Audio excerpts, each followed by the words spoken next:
City India news Telugu. Welcome to city India news. Nagar Kurnool జిల్లా పెద్దకొత్తపల్లి మండలం వెన్నచెల్ల గ్రామంలో నూతనంగా నిర్మించిన బస్టాండ్, వెజిటబుల్ మార్కెట్ భవనం మరియు గ్రామ నూతన గ్రంథాలయం భవన ప్రారంభోత్సవంలో రాష్ట్ర ఎక్సైజ్, పర్యాటక, సాంస్కృతిక, పురావస్తు శాఖ మంత్రి వర్యులు జూపల్లి కృష్ణారావు ప్రారంభించారు. అదేవిధంగా గ్రామంలో ప్రాథమిక పాఠశాల నిర్మించిన అదనపు తరగతి గదుల భవనాలను మంత్రి జూపల్లి ప్రారంభించారు. అనంతరం దేవుని తిరుమలాపూర్ గ్రామంలో పల్లె దవాఖానా భవనం, మీ సేవా కేంద్రం మరియు నూతన బస్టాండ్లను మంత్రి జూపల్లి కృష్ణారావు ప్రారంభించారు. అదేవిధంగా గ్రామంలో నూతన అంగన్వాడీ భవనానికి భూమి పూజ చేసి శంకుస్థాపన చేశారు. భారత రాజ్యాంగ నిర్మాత డాక్టర్ బిఆర్ అంబేద్కర్ విగ్రహానికి పూలమాలతో నివాళులర్పించారు. ఈ సందర్భంగా మంత్రి జూపల్లి మాట్లాడుతూ, కొల్లాపూర్ నియోజకవర్గ ప్రజల ఆశీస్సుల వల్లే కొల్లాపూర్ ప్రాంత ప్రజలకు సేవ చేసుకునే అవకాశం లభించిందని, ఎన్నికల్లో నా గెలుపు కోసం మహానేతలు కష్టపడి పనిచేసిన ప్రతి కార్యకర్తను కాపాడుకుంటానని అన్నారు. ఈ కార్యక్రమంలో పెద్దకొత్తపల్లి మండలం MPP, ZPTC, single window chairman, ఆయా గ్రామాల సర్పంచులు, ఎంపీటీసీలు, మండలంలోని వివిధ గ్రామాల ప్రస్తుత, మాజీ ప్రజాప్రతినిధులు మరియు మండల కాంగ్రెస్ పార్టీ సీనియర్ నాయకులు పాల్గొన్నారు. లక్షల రూపాయలు, కోట్ల రూపాయలు ఖర్చే పనులు తప్పకుండా నా వంతు, నా చేతనైనంత వరకు, నా శక్తి వంచన లేకుండా కృషి చేసి వాటిని అమలు చేసే ప్రయత్నం చేస్తా. కానీ హామీ ఇవ్వను,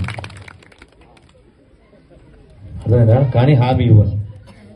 ఎందుకంటే ఎంపీపీ, జెడ్పీటీసీ అయినటువంటి మురళీ సార్ గారికి, రామ్లన్న గారికి, శ్రీరెడ్డి గారికి, హై స్కూల్ చైర్మన్ గారికి, పత్రికా విలేకరులకు, పూర్వ ప్రముఖులకు, విద్యార్థులకు, విద్యార్థినులకు అందరికీ హృదయపూర్వక ధన్యవాదాలు తెలియజేసుకుంటూ,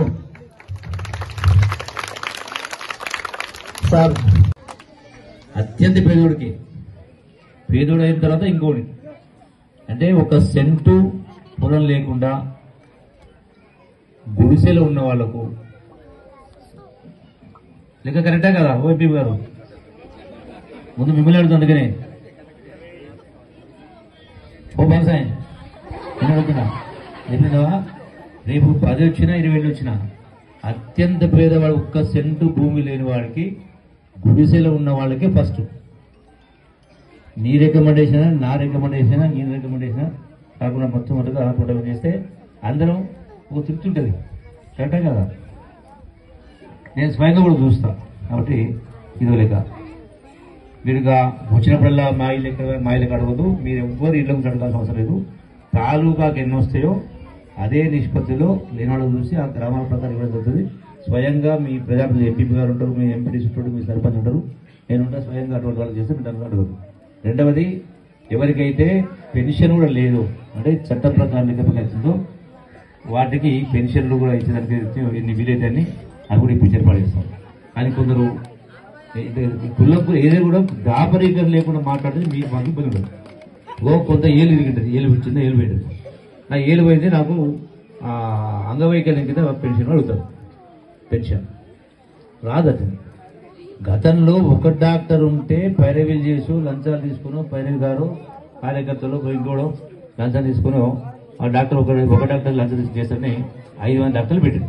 5 మంది డాక్టర్లు ఈయన పని చేసుకోలేడు, ఈమె పని చేసుకోలేదు, ఈమెకు కాళ్ళు లేవు, చేతులు లేవు, కళ్ళు లేవు, ఏ పని చేసుకోలేని వాళ్ళకే సర్టిఫికేట్ వస్తే ఇవ్వడం జరుగుతుంది. అది లెక్క. దీనికోసం మీరు ఉద్యోగులందరినీ ఆ పెన్షన్ అడగాల్సిన అవసరం లేదు.